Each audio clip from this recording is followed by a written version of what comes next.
사랑하는 파주중앙 가족 여러분, 안녕하십니까?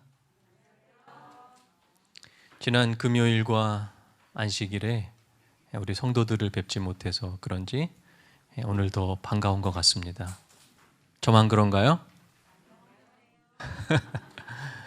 어제 저는 칭찬을 받았습니다. 자랑을 좀 하려고 합니다.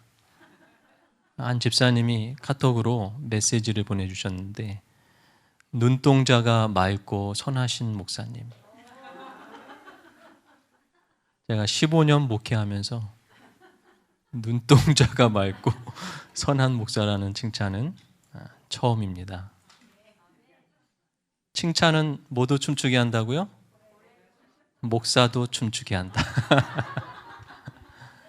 우리 옆에 있는 분들 한번 칭찬해 볼까요? 당신이 최고입니다. 시작. 당신이 최고입니다.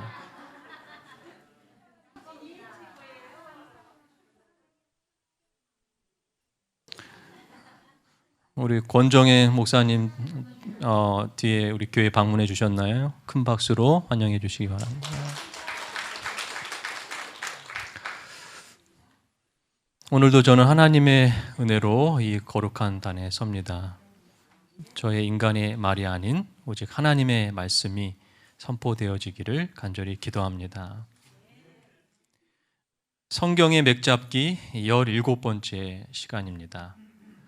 오늘 저는 언약 만찬이라는 제목으로 하나님께서 주시는 하늘의 귀한 은혜들을 나누고자 합니다. 지난 시간부터 우리는 언약의 관점으로 성경을 보는 설교를 나누고 있습니다. 한번 복습해 볼까요?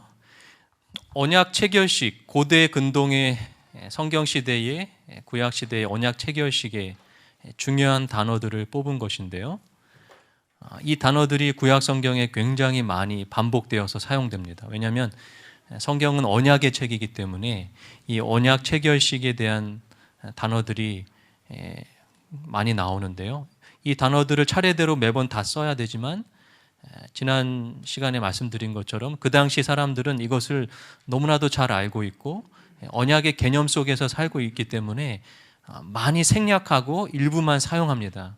그러나 우리는 이것을 이제 배웠기 때문에 성경을 읽을 때 이 단어 중에 하나의 단어만 나와도 이것이 언약 체결식과 관련된, 언약과 관련된 장면임을 우리는 이해하면서 성경을 볼 수 있어야 됩니다. 다시 한번 설명해 드릴까요? 나라와 나라 간의 언약을 체결하는 것이 가장 대표적인 것이라고 말씀드렸죠. 피가 필요한데 짐승의 피를 사용했습니다. 중간을 쪼갰고요, 양쪽에 제단을 놓고 맹세를 합니다. 언약을 지키면 복을 얻고 언약을 어기면 저주를 받을 것이다. 그리고 피를 뿌리고요, 오른손을 이제 들고 맹세를 합니다. 제단 사이를 이제 왔다 갔다 지나가고요, 손을 잡고 이제 두 사람이 다시 돌아옵니다. 언약 문서를 작성하고 언약의 도장을 찍고 이 강대국의 왕의 궁전으로 초청을 하죠. 그래서 언약 만찬을 벌이고, 언약 만찬에 사용된 음식은 떡과 포도주가 대표적인 것이고요, 소금을 나눠 먹기도 했습니다. 그리고 이 두 사람은, 이 두 나라는 이제 친구 관계라고 서로를 선포합니다. 그리고 사랑하겠다라고 약속합니다.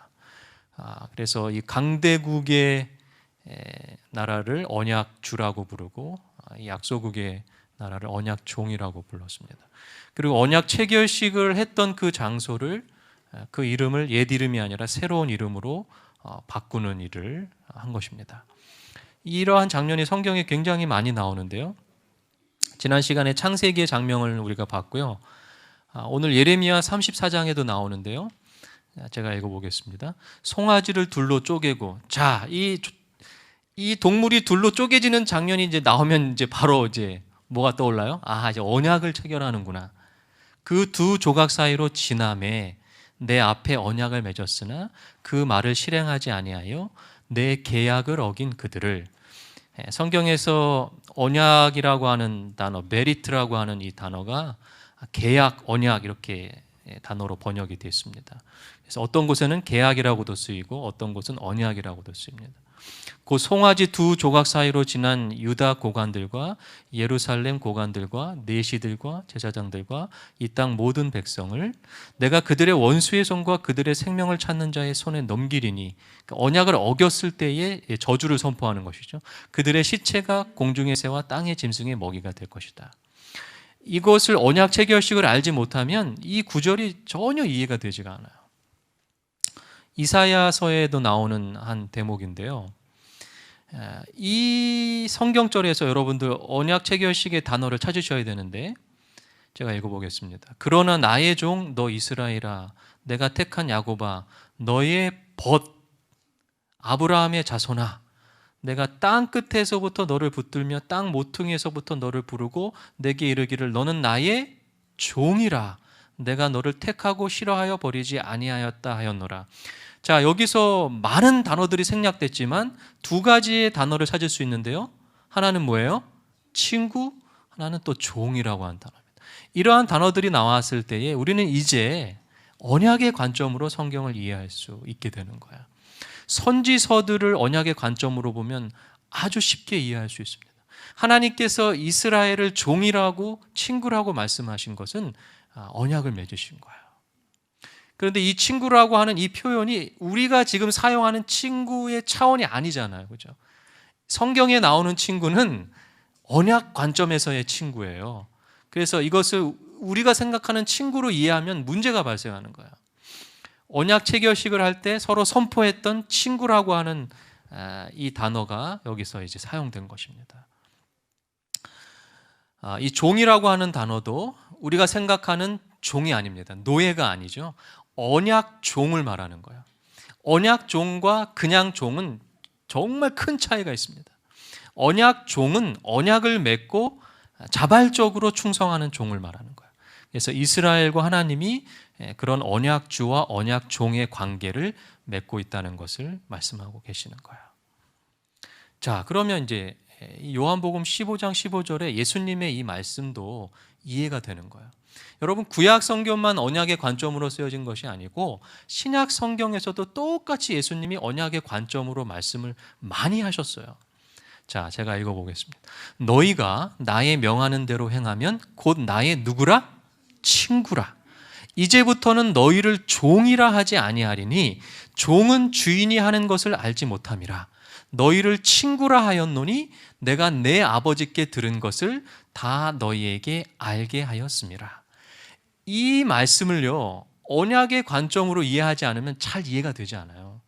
그런데 우리가 지금까지는 어떻게 이해를 했냐면 우리가 생각하는 친구의 개념으로 생각하니까 이것을 전적으로 예수님의 말씀을 이해를 못했던 거예요. 자, 보세요.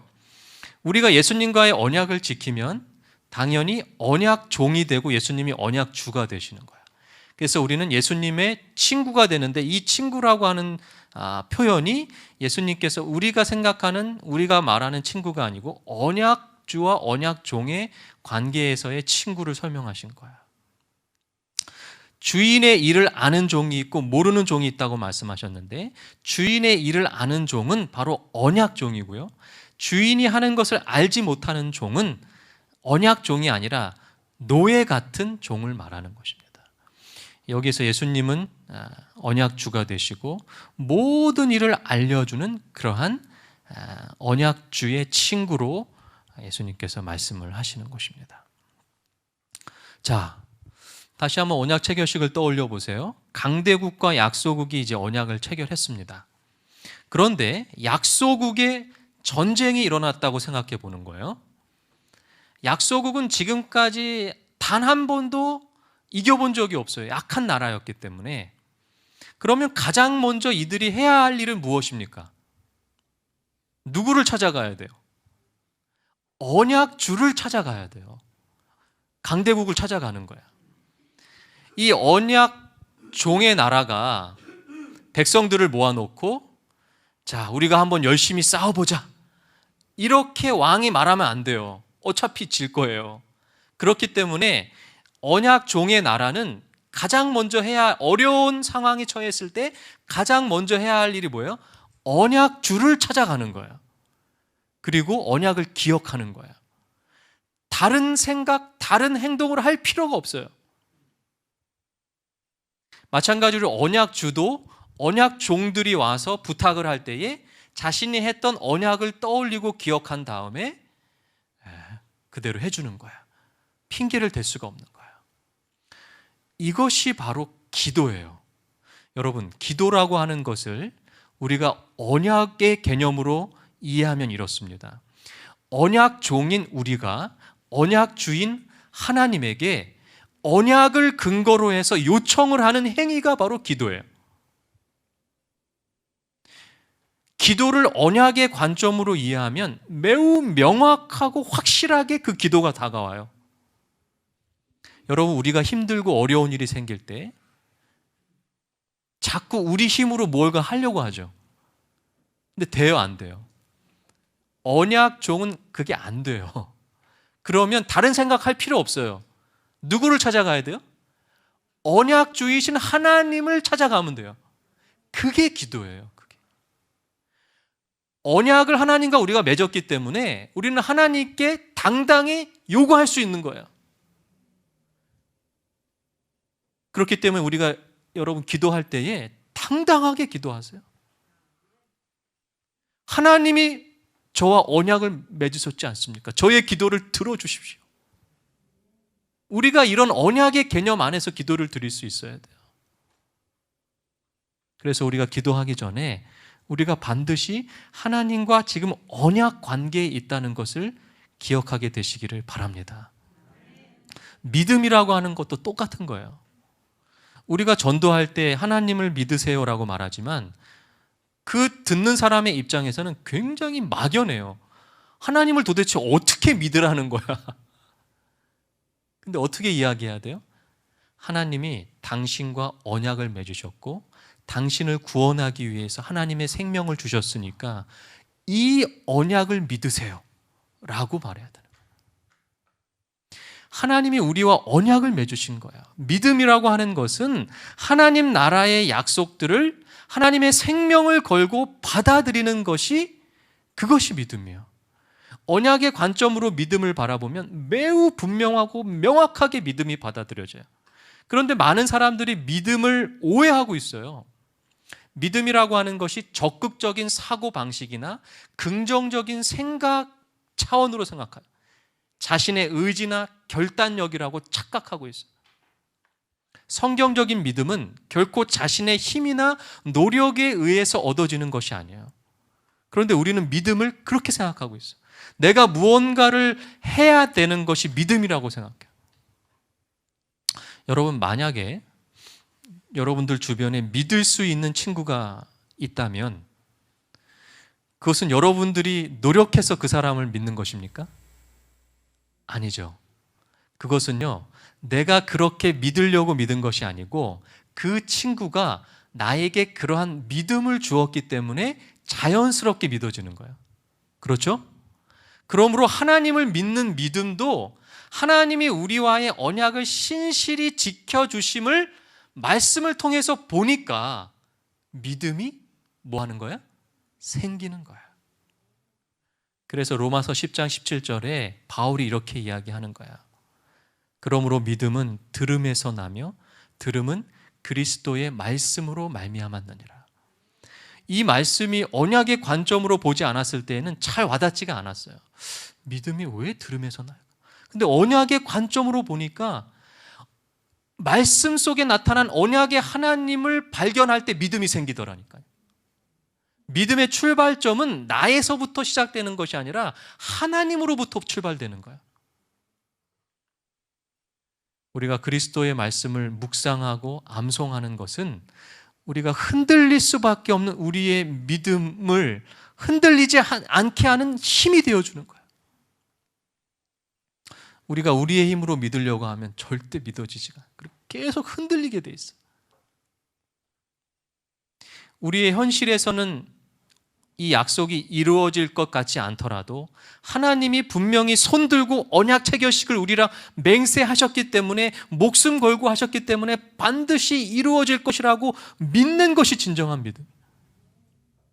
성경의 예를 들어볼까요?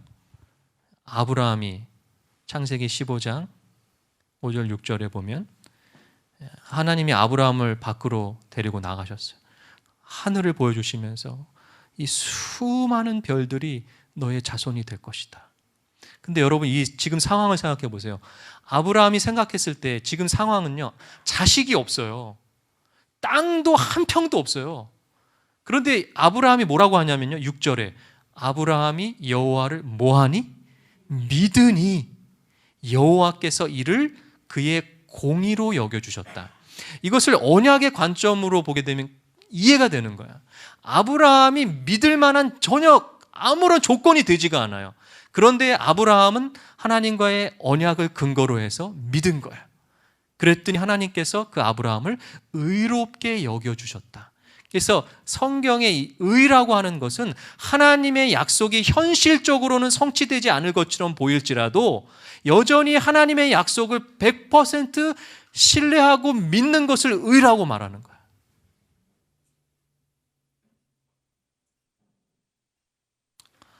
성경 66권을 동그라미로 설명했을 때에 동그라미는 땅이라고 말씀드렸고 그 땅에 사람들이 많아지면서 나라가 된 것입니다.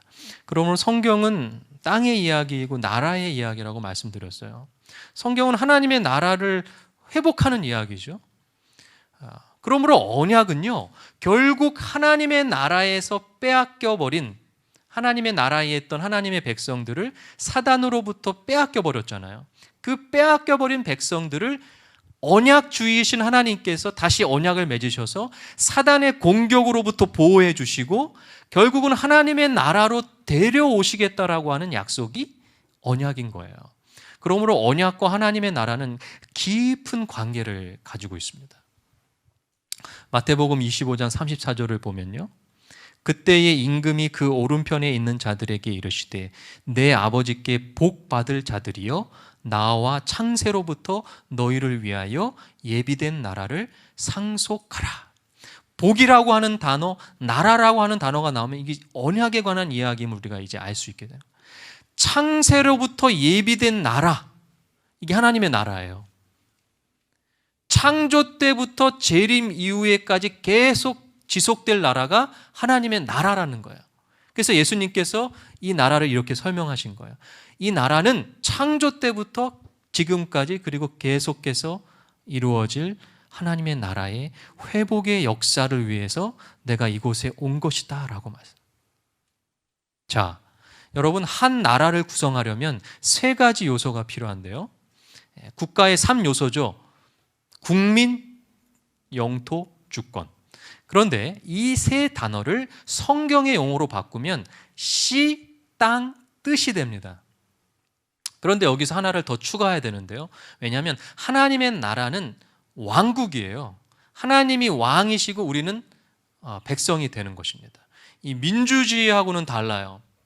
그리고 이 씨라고 하는 말은 혈통이나 자손을 뜻하는 말인데 요즘에 잘 쓰지는 않지만 성경에는 씨라고 하는 단어가 굉장히 자주 나옵니다. 씨, 땅, 뜻이 굉장히 자주 나와요. 그럼 여러분들이 이제 앞으로 성경에서 씨, 땅, 뜻이 나오면 이것이 하나님의 나라에 대한 이야기이고 언약에 대한 이야기라고 하는 것을 생각하셔야 돼요. 자, 하나님께서 통치하시는 왕국이 하나님의 나라인데 그 주권은 하나님께 있어요. 그래서 이 성경에서 하나님의 주권을 뜻이라고 하는 단어로 표현한 것입니다. 민주주의는 민족, 백성, 국민, 영토, 주권만 있으면 돼. 세 가지만 있으면 되지만 하나님의 나라는 왕이라고 하는 개념이 있어야 돼요. 왕국이기 때문에. 그래서 씨, 땅, 뜻, 왕이라고 하는 단어가 구약 성경에 매우 자주 등장합니다. 이 단어가 등장할 때마다 이제 여러분들은 이것이 하나님의 나라와 언약에 대한 이야기라고 하는 것을 기억하셔야 돼요. 그리고 마지막으로 한 단어를 더 추가하자면 복이라고 하는 단어입니다. 복음과 하나님의 나라라고 하는 책이 이렇게 기록하는데요, 하나님의 나라는 하나님의 백성이 하나님의 장소에서 하나님의 통치를 받으며 하나님의 복을 누리는 것이다, 이렇게 정의했습니다. 그래서 이 5가지의 단어를 여러분들이 잘 기억하셔야 돼요. 언약 체결식의 단어와 이 5가지의 단어가 성경에 매우 자주 등장합니다. 시, 땅, 뜻, 왕, 복. 자, 창세기 1장 22절이에요. 하나님이 그들에게 복을 주시며, 이제 복이 나오니까 하나님의 나라에 대한 이야기구나 생각하시면 돼요. 이르시되 생육하고 번성하여 여러 바닷물에 충만하라. 새들도 땅에 번성하라. 창조 직후에 세워진 하나님의 나라는 완전한 씨들이 있었어요. 아담과 하와, 동물, 식물, 완전한 민족이었어요. 완전한 씨, 그리고 완전한 땅, 에덴 동산이라고 하는 완전한 땅에, 그리고 하나님의 완전한 뜻, 선악과와 안식일이라고 하는 하나님의 뜻이 있는 완전한 나라였어요. 그런데 이 나라가 죄로 인하여 완전히 망가져 버렸죠. 그래서 구약은 하나님의 언약과 하나님 나라의 이상에도 불구하고 결국 인간의 죄 때문에 하나님의 나라를 이 땅에서 구현하는 데 실패한 이야기가 구약의 이야기예요. 그러면 신약은 그러한 인간의 실패에도 불구하고 하나님께서 죄의 문제를 해결하시고 마침내 하나님의 나라를 완성해 나가는 이야기가 신약의 이야기예요. 그래서 구약을 옛 언약이라고 하고 신약을 새 언약이라고 말하는 것입니다. 자, 그러면 예수님도 하나님의 나라에 대해서 이야기하셨을까요? 마가복음 1장 15절, 이르시되 때가 찼고 하나님의 나라가 가까이 왔으니 회개하고 복음을 믿으라 하시니라. 예수님이 이 사복음서에 하나님의 나라에 대한 이야기를 굉장히 많이 하셨어요. 그러니까 예수님도 언약의 관점으로 말씀을 많이 하셨다는 거예요. 누가복음 4장 43절, 예수께서 이르시되 내가 다른 동네들에서도 하나님의 나라 복음을 전하여야 하리니. 예수님은 심지어 하나님의 나라가 곧 복음이라고 말씀하셨어요.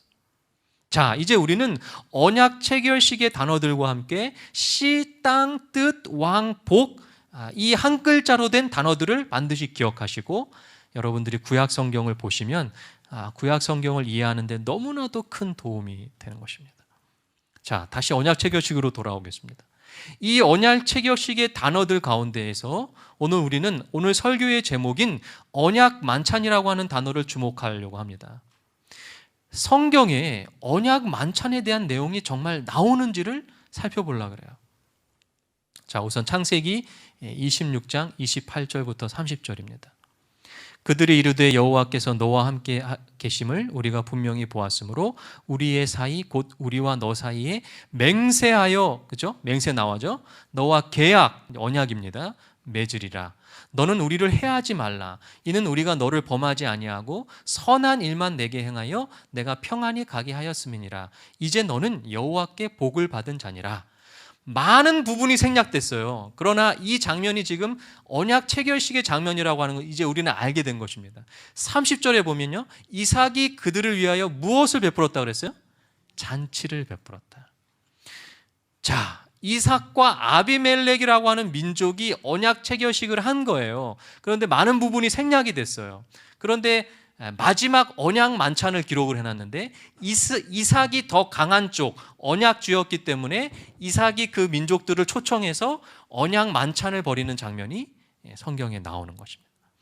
자, 출애굽기 24장에도 나옵니다. 모세가 여호와의 모든 말씀을 기록하고 이른 아침에 일어나 산 아래에 제단을 쌓고 이스라엘 12지파대로 12기둥을 세우고. 모세를 대표로 하는 이스라엘 백성과 하나님과의 언약 체결식의 장면인데요, 제단이 2개가 필요하다 그랬죠. 이 장면에서도 제단이 나오는데 하나는 하나님을 대표하는 제단이고요, 하나는 12지파 곧 이스라엘을 대표하는 제단인데 이 제단이 약간 변형이 됐어요. 12기둥이라고 하는 것으로 제단을 만든 것입니다. 그래서 살짝 변형되기도 합니다, 언약 체결식들이. 그러나 크게는, 큰 틀에서는 하나님 쪽과 이스라엘 백성 쪽에 2개의 제단이 세워진 것입니다. 이스라엘 자손의 청년들을 보내어 여호와께 소로 번제와 화목제를 드리게 하고 제사를 드리는 것입니다. 생략이 됐지만 소를 당연히 중간을 쪼갰겠죠. 그리고 언약을 체결할 때 드리는 대표적인 제사의 이름이 번제와 화목제예요. 그래서 여러분들이 성경에 번제와 화목제라고 하는 말이 나오면 이것은 언약 체결식이라고 생각하셔도 됩니다. 그런데 성경의 저자들이 어떨 때에는 화목제만 쓰고 어떨 때에는 번제만 쓰고 이렇게 할 때가 있어요. 생략할 때가 있어요. 한 개만 쓰였지만 이것이 언약 체결식이라고 하는 것을 여러분들이 기억하시면 됩니다. 자, 6절 7절입니다. 모세가 피를 가지고 반은 여러 양푼에 담고 반은 제단에 뿌리고 언약서를 가져다가 백성에게 낭독하여. 자, 맹세를 한 것이죠. 우리가 언약을 지키지 못하면 이 짐승처럼 죽겠습니다. 저주의 맹세를 하고 피를 뿌렸습니다. 많은 내용이 생략됐지만 이것이 언약 체결의 장면이라고 하는 것을 우리는 이제 알게 됐어요. 그리고 언약 문서를 작성했죠. 그 다음에 모세가 그 피를 가지고 백성에게 뿌리며 이르되 이는 여호와께서 이 모든 말씀에 대하여 너희와 세우신 언약의 피니라 라고 생명을 걸고 맹세를 합니다. 그 다음이 중요합니다. 모세와 아론과 나답과 아비후와 이스라엘 장로 70인이 올라가서 이스라엘의 하나님을 보니 그의 발 아래에는 청옥을 편듯하고 하늘같이 청명하더라. 하나님이 이스라엘 자손들의 존귀한 자들에게 손을 대지 아니하셨고 그들은 하나님을 뵙고 뭐 했더라? 먹고 마셨더라. 자, 언약이 다 체결된 다음에 뭐 한다 그랬어요? 언약 만찬을 하는 것이. 성경은 하나님과 인간이 직접 만날 수 없다고 이야기합니다. 그런데 여기서는 언약 체결이 끝난 다음에 하나님이 이스라엘 대표 장로들을 어디로 초청하시는가 하면 산 위로 부르셨어요. 그리고 산 위에서 하나님을 보고 먹고 마셨다. 이렇게 기록합니다. 뭘 먹었을까요? 대표적인 음식이 뭐라 그랬어요? 여기에 기록되어 있지 않지만 우리는 떡과 포도주를 마셨다라고 하는 것을 알 수 있어요. 이게 우리가 그 장면이 이제 보여야 돼요. 생략된 부분들이 보여야 돼요. 언약 종인 이스라엘 백성의 대표들인 장로들을 하늘 궁전으로 초청해야 되는데 이들을 하늘로 데려갈 수 없으니까 하나님이 하늘을 잠시 산으로 내려오게 하신 거예요. 자, 여기 왕궁 바닥에 청옥, 그 당시에 왕궁 바닥에 까는 보석이 청옥이었어요. 여기 청옥을 편듯했다 그랬죠. 언약 만찬을 하기 위해서 하나님께서 잠깐 하나님의 보좌를 시내산에 내려오게 하시는 놀라운 장면이 우리가 보게 되는 거예요. 그리고 언약의 만찬을 벌여주신 거예요. 이 장면을 저는 성경을 읽을 때마다 이해가 되지 않았어요. 도대체 무슨 이야기를 하는 걸까? 그런데 이것을 언약의 관점으로 봤을 때에 정확하게 이해가 되는 거예요. 그리고 이 장면이 너무나도 놀랍게 큰 감동으로 다가오는 거예요. 하나님께서 직접 이스라엘과 언약의 만찬을 맺으시기 위해 하늘을 잠깐 내려오게 하시는, 놀라운 장면이에요. 그리고 하나님이 이스라엘과 너와 나는 이제 친구다 라고 말씀하셔요. 내가 너를 사랑하겠다. 너무나도 감동적인 자. 여기 존귀한 자라 그랬잖아요. 이게 다 언약의 호칭들이에요. 언약을 맺은 자를 부를 때에 친구요, 사랑하는 자요, 존귀한 자요 이런 표현들을 했어요. 우리가 언약의 개념을 가지고 성경을 보게 될 때 지금까지 이해되지 않았던 이 성경의 장면들이 이해되는 놀라운 경험을 하게 되는 거예요. 신약 성경에도 언약 만찬이 나올까요? 예수님께서 십자가 전에 제자들과 최후의 만찬을 하시는데 무엇을 드셨죠? 떡과 포도주를 드셨어요. 이제 우리는 이 장면을 언약의 만찬으로 이해할 수 있어야 돼요. 예수님과 인간이 언약 체결식을 이제 다시 하는데 소와 양 대신 예수님이 제물이 되셨어요. 그래서 십자가에서 쪼개어지시 죽으셨어요. 그리고 나서 이제 언약의 만찬을 해야 되는데 제자들을 하늘로 데려가실 수가 없으니까 예수님께서 제자들을 위해서는 십자가 전에 미리 언약의 만찬을 해주시는 거예요. 이들이 변화될 것을 믿으시고 하시는 거예요. 성령을 받으실 것을 믿으시고 미리 언약의 만찬을 하시는 거예요. 마태복음 27장 52절 53절에 아주 난해한 구절이 나옵니다. 무덤들이 열리며 자던 성도의 몸이 많이 일어나되 예수의 부활 후에 그들이 무덤에서 나와서 거룩한 성에 들어가 많은 사람에게 보이니라. 이 성경절은 난해한 성경절 가운데 하나인데요. 이것을 언약의 만찬으로 이해하면 십자가 이후에 언약 체결식을 하신 이후에 잠자던 의인들, 즉 구원받을 사람들을 대표하는 대표자들을 깨우셔서 거룩한 성, 예루살렘 성이죠. 예루살렘은 하늘나라를 상징합니다. 하늘성에 데려오셔서 언약 만찬을 하신 것으로 우리가 이해할 수 있어요. 떡과 포도주는 생략됐지만 왜 갑자기 십자가 이후에 부활한 성도들이 등장하는지를 우리는 언약의 만찬으로 분명히 이해할 수 있어요. 또 다른 의미는 예수님의 부활이 사실이라고 하는 것을 증거하기 위해서 그렇게 한 거예요. 그래서 영감의 글에 보면 이 십자가 이후에 이 죽은 사람들이 부활한 이 장면을 이렇게 설명하죠. 저희는 세상이 창조함을 받았을 때부터 그리스도 당시까지 각 시대에 걸쳐 성택된 거룩한 자들, 의인들이라고 말하는 거예요. 이렇게 해서 부활하신 사실을 증거하고 그의 영광을 드러내게 하셨다. 예수님이 재림하실 때 이와 똑같은 일이 다시 한번 반복될 것인데 잠자던 의인들이 부활해서 하늘성의 초청을 받게 되는 거예요. 그리고 뭘 할까요? 언약의 만찬을 하는 거예요. 그래서 예수님께서 마태복음 26장 29절에 이렇게 말씀하셨어요.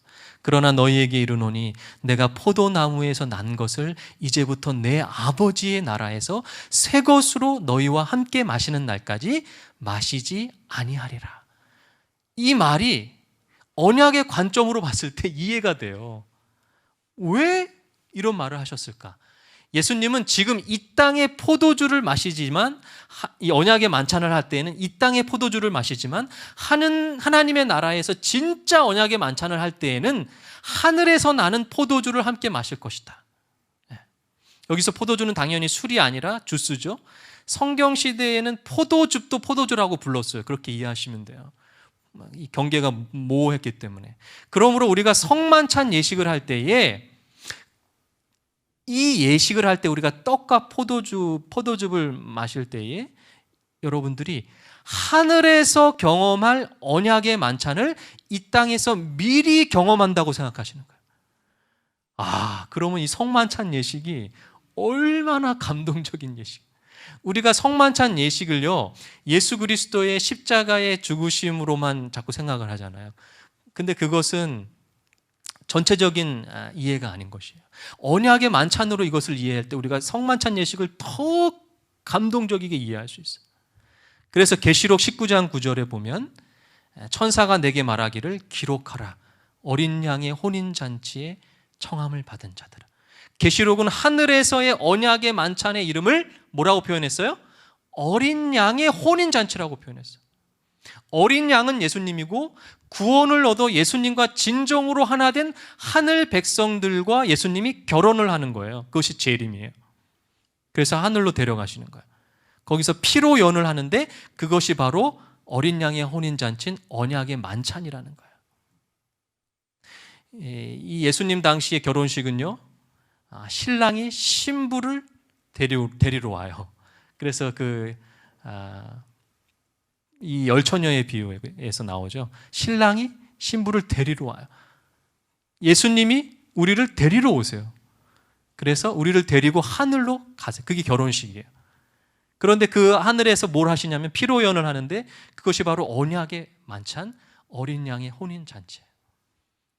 이 자리에 있는 우리 성도님들, 그리고 있는 곳에서 인터넷으로 예배드리는 모든 파주중앙 가족들이 저는 꼭 함께 하늘성에 들어가서 예수님과 언약의 만찬을 하게 되기를 간절히 바랍니다. 말씀을 마치겠습니다.